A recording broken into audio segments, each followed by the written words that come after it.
Right, everybody, it is the last episode of Tuesday Night's Cheese Night before we break for the summer, and we have an absolute, let's get rid of the image. What am I doing? Hang on, let's get rid of that. The last absolutely awesome event for you tonight. We are talking the best cheese in Britain this year, which is so exciting. There is probably going to be no more cheese awards. We might get the British Cheese Awards later in the year. We might get the World Cheese Awards, but right here, right now, in COVID rules, we've got the virtual cheese awards. They have spent the last week sending cheeses all around the country.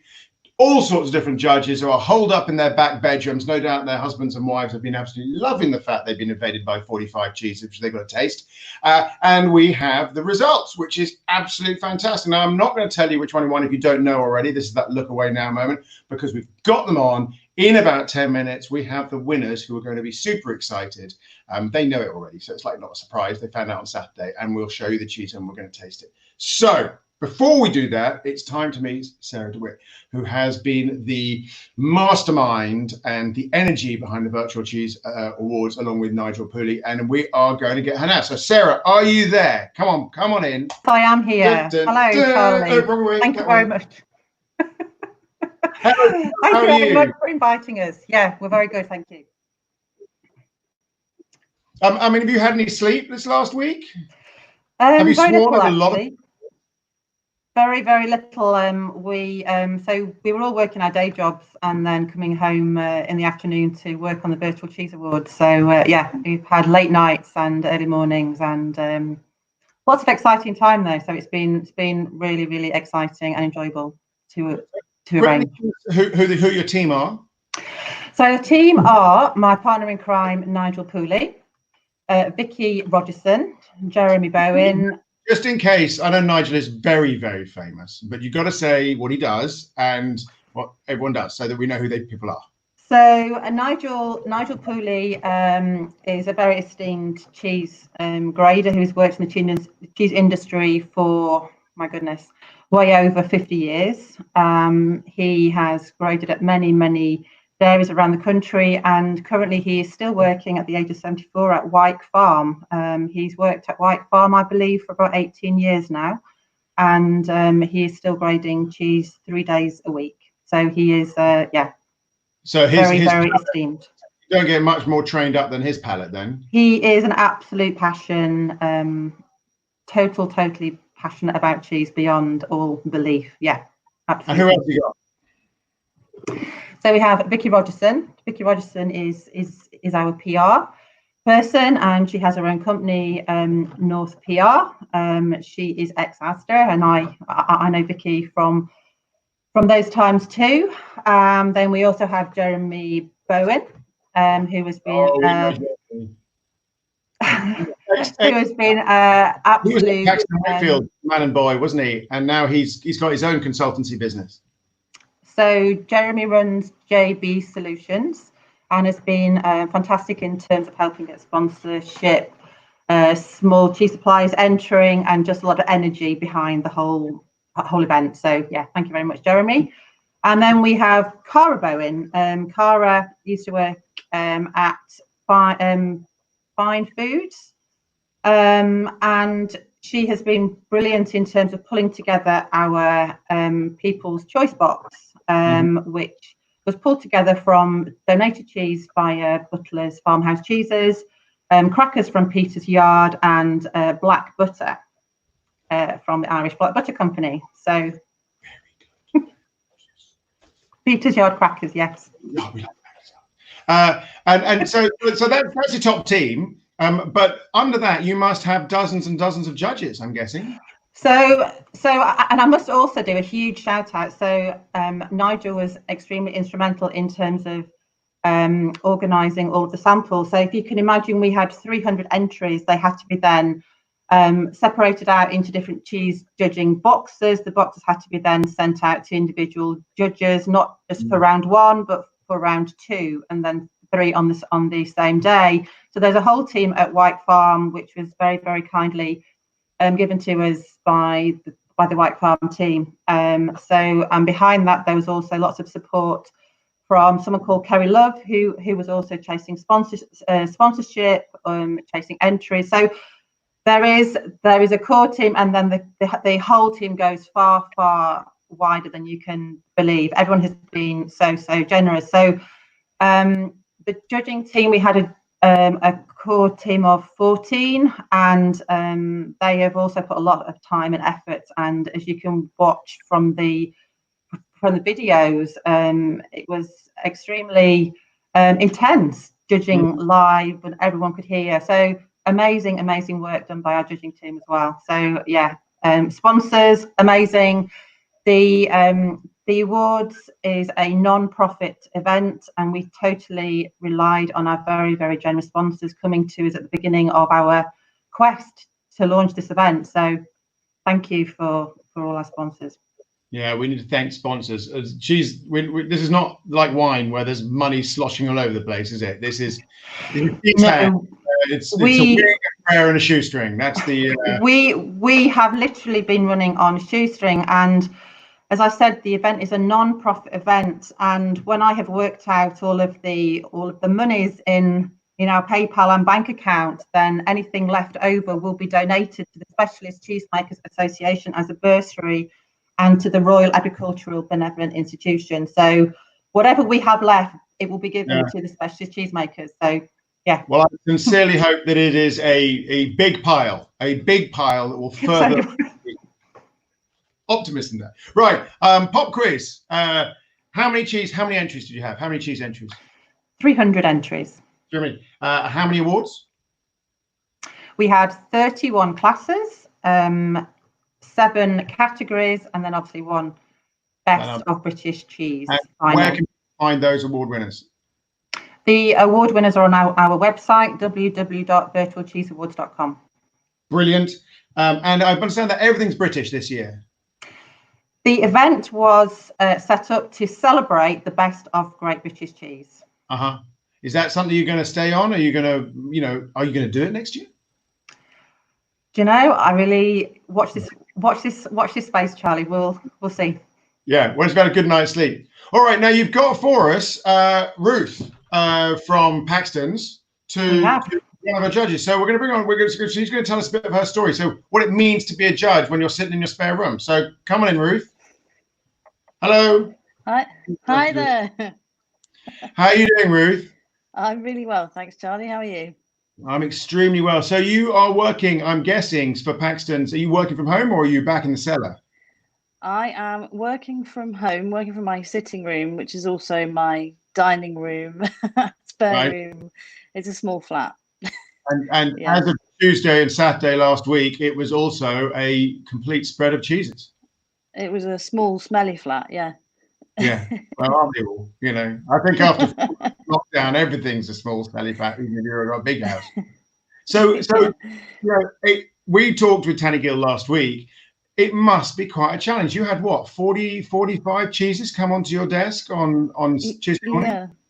Yeah, it was a little bit daunting actually, because I think you get used to when you're very hands-on cheese, you taste cheese all the time and you're talking about cheese all the time. But I've been out of the cheese room for a while. And so when Sarah said, oh, you're going to have 42 pieces of cheese, 250 grams each, I thought, blimey, that is quite a lot. That's nearly 11.5 kilos. But it turns out very good on absolutely, it's absolutely fine.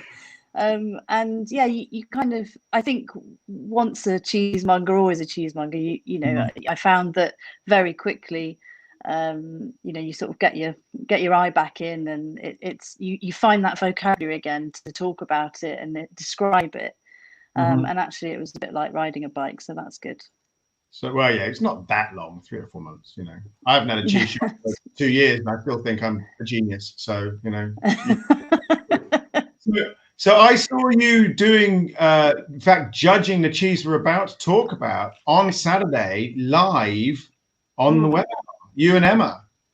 Yeah, it was the second time I judged it, and I was really pleased that it got through and we got to do it again, because I just thought it was such a great, exciting example of a British cheese. being like a European cheese, and doing it almost, well, better. You could say better. I don't know. So like what they're doing with this cheese, and we'll have the big reveal in a minute or two. The bit of this is I'm not aware is being done by anybody. I mean, it's drawing influences from places, but inside the same box. I think they put together that box of tricks in a way that is it's not European. It's like let's make it up as we go along and see if we get away with it kind of territory, isn't it? Well, they're definitely working. Anyways, whatever they're doing is working. Yeah. And it was consistent. Yeah, it was consistently so good across both the days, and it just kind of wowed us, really. Okay. Well, I think, Ruth, it goes to you. Who is it that's behind my hand? Who has won as the best British cheese at the Virtual Cheese Awards in 2020, the inaugural one? Who is it? It is a cheese called Renegade Monk. Right. There it is. There it is. It goes. So even the front of this box, is unusual. It's like got steampunk going on. It's like, I don't know what's going on. It's got a great taste. The Renegade Monk, I have to say, I am so proud to have these guys on because I sold it right at the beginning, and I'm good. So let's get Marcus and Penny to add to the stream and bring them on. And I think what we're going to do, if we press that button, woohoo! Congratulations, you two. This is like you've gone from 22 acres, not really a good plan, to the best cheese in the country. Amazing. Thank you. Yeah, no, it's a transformation. and you were there right at the start. We were. It was actually my colleague Carolyn who found you, I think, in the first instance. Who runs the cheese truck down in near your neck of the woods to this day. But she said, Charlie, you have to taste this. And it was amazing. That was what, 2017, I'm guessing? Yep, that's right. And we're still trying Carolyn as well. She came and picked up. She loves it.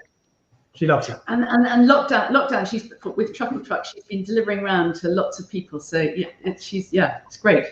In her little converted Renault, I can't remember what that thing is. Only goes 5 miles an hour, I think, doesn't it? And struggles to get up hills. Yeah. All right. Well, enough of that. Tell us about your cheese. Because as I suggested, this is slightly undescribable in even a technical way. So it is a homage to the stinky and stinkiest French cheeses that I used to enjoy on holidays in France. So I knew I wanted to do a washed rind cheese when I started cheese making, but I wanted to do more than that. There's washed rind and there's washed rind. You've got a nice one there, Charlie. Yeah, this is a monster.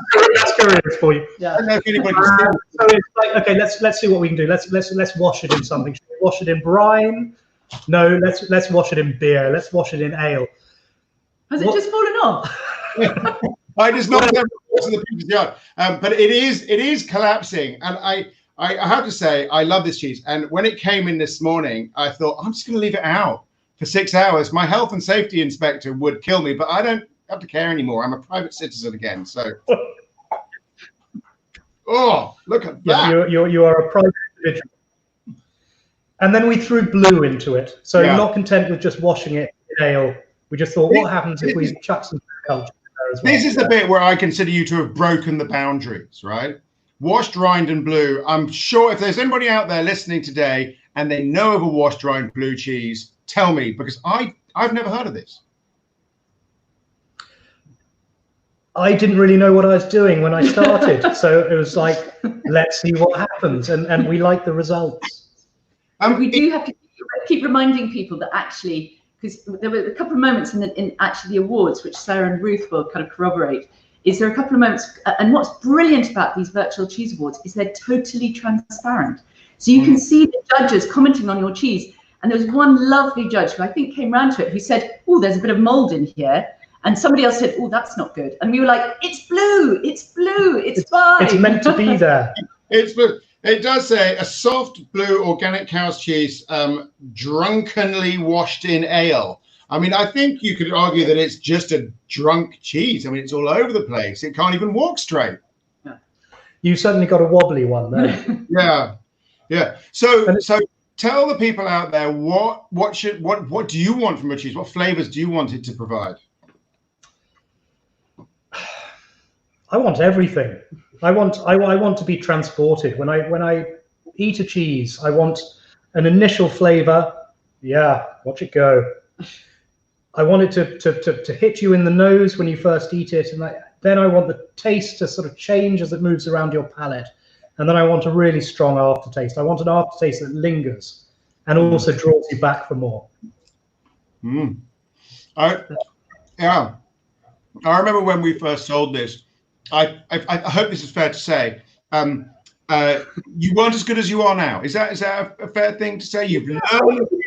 We'd only be going a few months. Yeah, and trying to hang on the coattails of those awesome flavors without them scampering all over the place. And you get one in control, and then this flavor would go shooting over here somewhere, which meant that as a cheese, it was always surprising, always sort of big in the mouth, but not always kind of like tame. Do you know what I mean? It wasn't always. It's not a domesticated cheese. This is it. We used to say, because we sell at we use it for the past 3 years. We've been selling at markets a lot, every weekend, and people come up to us at 9:30 in the morning to have a taste. And we kind of almost have to say, this is not a breakfast cheese, and this is a cheese for grown-ups, because they handed their 6-year-old. You have to kind of manage it slightly. You do, but as Ruth said when she was judging the cheese, you've got consistency, the holy grail of cheese making, and you've got it, which is a lot of hard work, and I think you have to be congratulated enormously for that. Thank you. Well, we're thrilled, and watching the judges' comments live with our family was one of the tensest things I think I've ever done, but also one of the most exciting and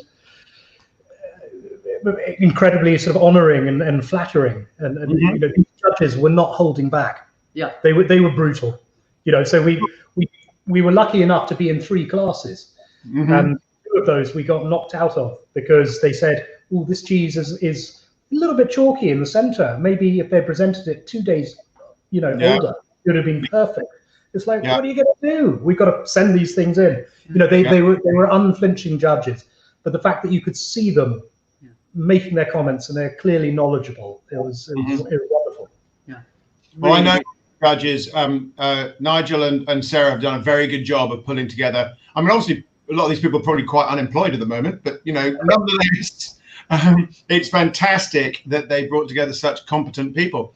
I find that if you've got a cheddar, as much as cheddar is a hard cheese to make really, really good, it's probably going to be really good for a couple of weeks. Your cheese is going to be really good for a day or 2 days. It's going to be at the top of its peak for a much shorter period than those big old hard cheeses. Even the blue cheeses are going to be more stable than yours. Timing is everything, and I guess the difficulty for artisan cheesemakers is communicating this to the consumer. They need to take their cheese home and they need to look at it and think, do I want to eat it now? Do I want to eat it in a week's time? Do I want it to develop? So people ask us about shelf life, and we say, yes, there's a 6, 7, 8 week shelf life on this. But if you leave that till the end, this is going to blow your socks off. Yeah, it's young now. This one that you've been sent from the same batch, I'm going to cut into one here, which I only took out of the fridge 20 minutes ago. So your one was completely collapsing. This one, I don't know if people can see. That's pretty firm. So you do what Charlie did and leave it out for a. Well, I mean that's a good experience for people to see the difference between yours and mine. Now these are from Jeepers Creepers. These I understand that from what you're telling. These are from the same batch, right? Yeah, absolutely. So when was this made? So this one was made on the 30th of last month. So this is really young. So it's only matured 21 days. 3 weeks. 3 weeks. Normally, we sort of think about 4 weeks before we send them out. But in the summer and the heat, they're developing really quickly at the moment. And so we're getting them out the door. And again, the joy of artisan cheese making is this variation, even within a single batch. So some of these cheeses from this batch I wrapped 5 days ago. I've still got 100 in the fridge that I'm not going to wrap until next week. So we're looking at all the cheeses, even within the same batch, on a daily basis and turning them and going, this one, no, let's give that a few more days. This one, that's ready to go. So how often are you washing them? So after they go into the fridge, after we start maturing them, after about 3-4 days, we pierce them to allow some of the blue to come through to blue. And then about 3 days after that, we give it its first wash, and then they get washed every about 3 days. Okay. And they only get about 4 washes in total. Oh, so not very much. Not a lot of washing. You've got a lot of in there. Yep. Plus, you've got the blue, the penicillium roqueforti. I'm assuming using penicillium roqueforti, breaking down the curd in its own way. So we always have the phrase in the Academy of Cheese that washed rind and white mold cheeses mature from the outside in, and the blue mold cheeses mature from the inside out. And what you're doing by having blue mold and washed rind is you're going in 2 directions at the same direction. You're washing from the outside in and the inside out. You're maturing. So you're throwing enzymes at this curd going, I'm going to have you. We're going to break you down until you get this. It doesn't stand a chance. Yeah, amazing. So so how have you had a good lockdown? Have you selling what you're making? Are you still making? What's your... So it was tough at the beginning, like it was for everybody. So in March we had orders just died right at the beginning, and we had 2,000 cheeses in stock or in production, and everything died overnight. And Penny, who's in charge of sales distribution, did an amazing effort in terms of reaching out to new outlets. We'd recently got our organic status, and we were able to reach out to lots of organic farm shops, and they took it, and they supported us, and a couple of our wholesalers were amazing in terms of really again pushing us, understanding that the blue cheese makers, the soft cheese makers, were in trouble. The hard cheese, the cheddars, they could put their stuff into storage. They are fine. They can hold it. If they could get through their milk. But they really worked for the soft cheese and the blue cheese. And in the end of those 2,000 that we were panicking about, I think about 200 we had to feed to our pigs, but the pigs were happy. Yeah. Okay, so that's 10%. So then we stopped for a bit, and then gradually, sort of April, May, started making in smaller quantities.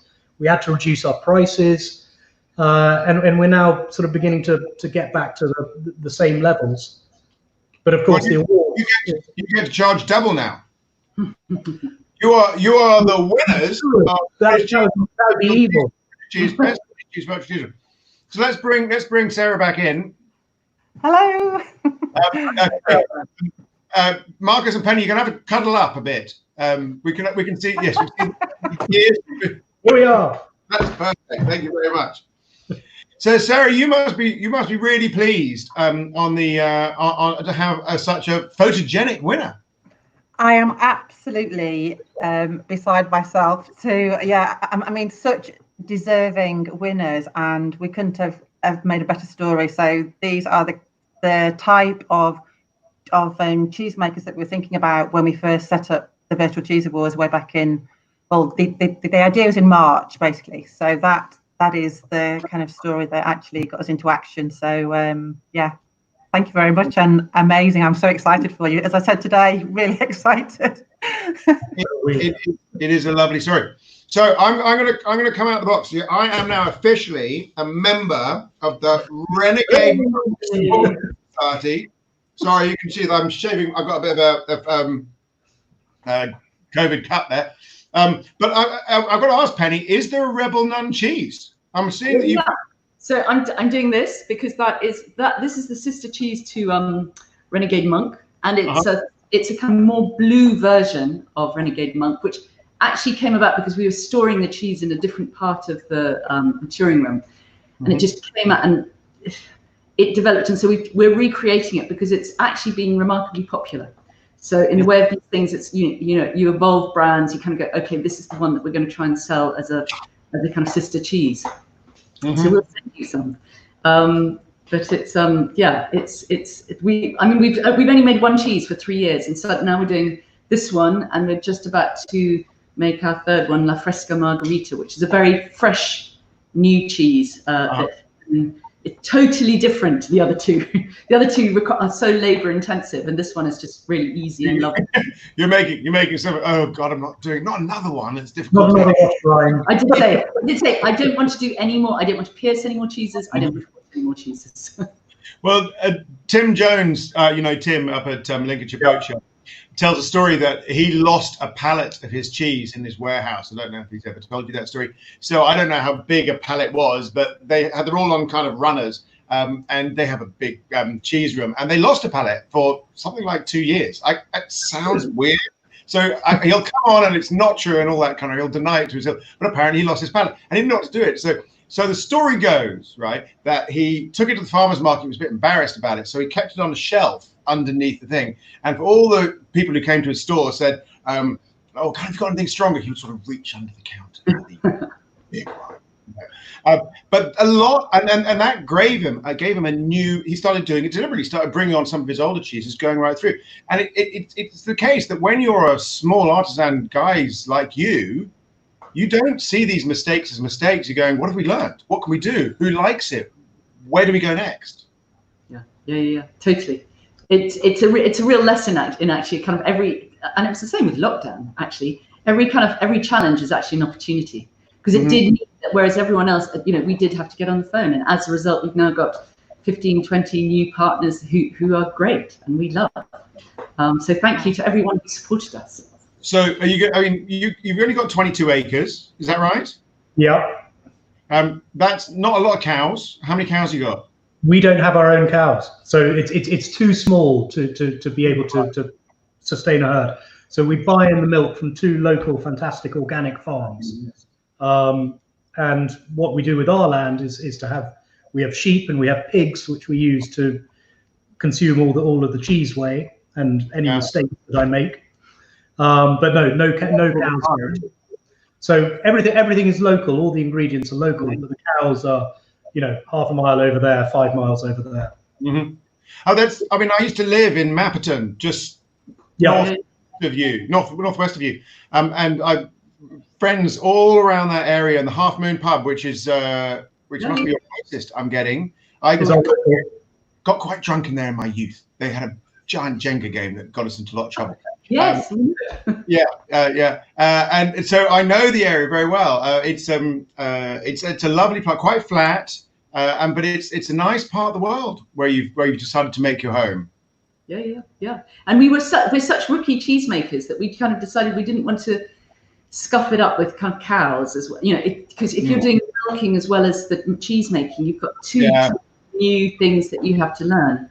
That's why we focused on. That's very wise, very wise. That thing of like, if you're going to do something, try and keep the bit you don't know to as small as possible. Well, definitely come from it from a different angle to I think a lot of cheesemakers who are dairy farmers who have had to diversify because of milk price and all of that, and we came at it from an obsession with cheese, I guess, and it was like, we want to do this.